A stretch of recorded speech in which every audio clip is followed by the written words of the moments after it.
കുലത്തിന്റെ പാപ പരിഹാരത്തിനായി 2000 വർഷങ്ങൾക്ക് മുമ്പ് ലോകത്തിൽ അവതരിച്ച് തന്റെ മാംസരക്തം വഴി ഇന്നും ജീവിക്കുന്ന യേശുക്രിസ്തുവിന്റെ നാമത്തിൽ പരിശുദ്ധ മാമോദീസയിലൂടെ കത്തോലിക്ക സഭയിലേക്ക് വിളിക്കപ്പെട്ടവരെ, നിങ്ങൾക്ക് എന്റെ സ്നേഹവന്ദനം. ഭാരതത്തിന്റെ പുണ്യ വിഹായസിൽ പൂർണ്ണേന്ദു പോലെ വിളങ്ങി പ്രശോഭിക്കുന്ന പുണ്യപുഷ്പം വിശുദ്ധ അൽഫോൻസാമ സഹനത്തിന്റെ തീച്ചുള്ളിൽ നിന്ന് പനിനീർ പുഷ്പങ്ങളെ വിരിച്ച് തന്റെ സ്വർഗീയ മണവാൾ സമർപ്പിച്ച് പുണ്യവതിയുടെ തിരുനാൾ ആശംസകൾ സ്നേഹപൂർവ്വം നേരുന്നു. അമ്മയുടെ ചില വാക്കുകൾ നാം ശ്രവിക്കാം. എന്നെ മുഴുവനായും എന്റെ ദിവ്യമാണ് അവൾ സമർപ്പിച്ചിരിക്കുകയാണ്. കർത്താവിന്റെ ഇഷ്ടം പോലെ എന്ന് ചെയ്തു കൊള്ളട്ടെ. സ്നേഹത്തെ പ്രതി ദുരിതങ്ങൾ സഹിക്കുക, അതിൽ സന്തോഷിക്കുക.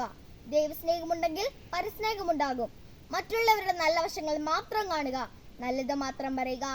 ഇങ്ങനെ സ്നേഹിച്ച് പ്രാർത്ഥനയിലൂടെ സഹനത്തിലൂടെ ജീവിതം നയിച്ച അമ്മ കേരള സഭയിലെ ആദ്യത്തെ വിശുദ്ധയായി.